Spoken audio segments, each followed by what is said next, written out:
ಅಯ್ಯ ಎಂದರೆ ಸ್ವರ್ಗ, ಪ್ರೀತಿ ಮತ್ತು ಮೌಲ್ಯಗಳ ಸಂಕೇತ. ಈ ಪುಸ್ತಕದ ಹೆಸರೇ ಅರ್ಥಪೂರ್ಣವಾಗಿದ್ದು, ಆರ್.ಎಸ್. ನಿಂಗೇಗೌಡರ ಜೀವನ ಚರಿತ್ರೆ ಮತ್ತು ಅವರು ನಡೆದು ಬಂದ ಆದರ್ಶಮಯ ಹಾದಿಯ ಚಿತ್ರಣ ಈ ಕೃತಿಯಲ್ಲಿ ಅಡಕವಾಗಿದೆ ಎಂದು ಮಂಡ್ಯದ ಕರ್ನಾಟಕ ಸಂಘದ ಅಧ್ಯಕ್ಷ ಜಯಪ್ರಕಾಶ್ ಗೌಡ ಅವರು ಪ್ರಶಂಸೆ ವ್ಯಕ್ತಪಡಿಸಿದರು. ನಗರದ ಎನ್ಸಿಸಿ ಕಚೇರಿ ಹಿಂಭಾಗ ಇರುವ ಕುರುವಿನ ಶೆಟ್ಟಿ ಕಲ್ಯಾಣ ಮಂಟಪದ ಆವರಣದಲ್ಲಿ ಭಾನುವಾರದಂದು ಹಮ್ಮಿಕೊಳ್ಳಲಾಗಿದ್ದ ಭವಾನಿ ಲೋಕೇಶ್ ರಚಿತ ಅಯ್ಯ ಎಂದರೆ ಪುಸ್ತಕವನ್ನು ಬಿಡುಗಡೆಗೊಳಿಸಿ ನಂತರ ಉದ್ದೇಶಿಸಿ ಮಾತನಾಡಿದ ಅವರು, ನಿಂಗೇಗೌಡರು ತಮ್ಮ ಬದುಕಿನಲ್ಲಿ ಅನುಸರಿಸಿದ ಸರಳತೆ, ಸೇವಾಭಾವ ಮತ್ತು ಮಾನವೀಯತೆ ಇಂದು ಅವರ ಕುಟುಂಬ ಹಾಗೂ ಮುಂದಿನ ತಲೆಮಾರಿನಲ್ಲೂ ಮುಂದುವರಿಯುವುದು ಶ್ಲಾಘನೀಯ ಸಂಗತಿ. ಸಮಾಜದಲ್ಲಿ ಒಳ್ಳೆಯ ಮೌಲ್ಯಗಳನ್ನು ಬೆಳೆಸುವಂತಹ ವ್ಯಕ್ತಿತ್ವಗಳು ಅಪರೂಪವಾಗಿದ್ದು, ಇಂತಹ ಆದರ್ಶ ವ್ಯಕ್ತಿಗಳ ಜೀವನವನ್ನು ಪುಸ್ತಕ ರೂಪದಲ್ಲಿ ಪರಿಚಯಿಸುವುದು ಸಮಾಜಕ್ಕೆ ಪ್ರೇರಣೆಯಾಗಿದೆ ಎಂದರು.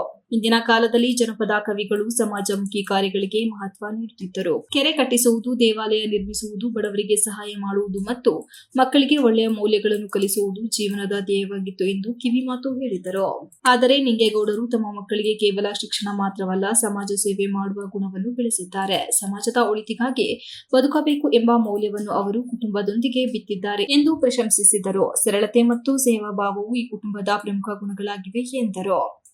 ಕಾರ್ಯಕ್ರಮದಲ್ಲಿ ಕೆಂಗೇರಿ ವಿಶ್ವ ಒಕ್ಕಲಿಗರ ಮಹಾಸಂಸ್ಥಾನ ಮಠದ ಪೀಠಾಧ್ಯಕ್ಷರಾದ ಶ್ರೀ ನಿಶ್ಚಲಾನಂದನಾಥ ಮಹಾಸ್ವಾಮೀಜಿ ತಮ್ಮ ಆಶೀರ್ವಚನದಲ್ಲಿ ಅಯ್ಯ ಎಂದರೆ ಪುಸ್ತಕದ ಲೇಖನಿ ಭವಾನಿ ಲೋಕೇಶ್ ಅವರು ಬರೆದಿರುವ ನಿಂಗೇಗೌಡರ ಜೀವನದ ಬರಹಗಳ ಪುಸ್ತಕದ ಬಗ್ಗೆ ಮೆಚ್ಚುಗೆ ವ್ಯಕ್ತಪಡಿಸಿದರು. ಇದೇ ವೇಳೆ ಜಿಲ್ಲಾ ಒಕ್ಕಲಿಗರ ಸಂಘದ ಅಧ್ಯಕ್ಷ ಜಿಎಲ್ ಮುದ್ದೇಗೌಡ, ಭಾರತೀಯ ರೆಡ್ ಕ್ರಾಸ್ ಸಭಾಪತಿಗಳು doctor HP. Mohan, gastroenterologist ಮತ್ತು ಸ್ಥಾಪಕ ನಿರ್ದೇಶಕ ಡಾಕ್ಟರ್ ಎನ್.ಎಸ್. ನಾಗೇಶ್, ಪ್ರಸೂತಿ ಮತ್ತು ಸ್ತ್ರೀರೋಗ ತಜ್ಞ ವೈದ್ಯರಾದ doctor RN. Rangalakshmi, preventive oncologist CN. Jagadish, BK. Raghavendra, RN. Ramesh, ಮಹಿಳಾ ಸಚಿನಾ, ಸುರೇಖಾ, ಶಿಲ್ಪಗೌಡ, ಬಸವರಾಜು, ವಿಜಯಲಕ್ಷ್ಮಿ ಹಾಗೂ ಪುಸ್ತಕದ ಲೇಖಕಿ ಭವಾನಿ ಲೋಕೇಶ್ ಇತರರು ಉಪಸ್ಥಿತರಿದ್ದರು. Srinivas, TV 46 news Kannada, Hassan. You are watching TV 46 News Kannada.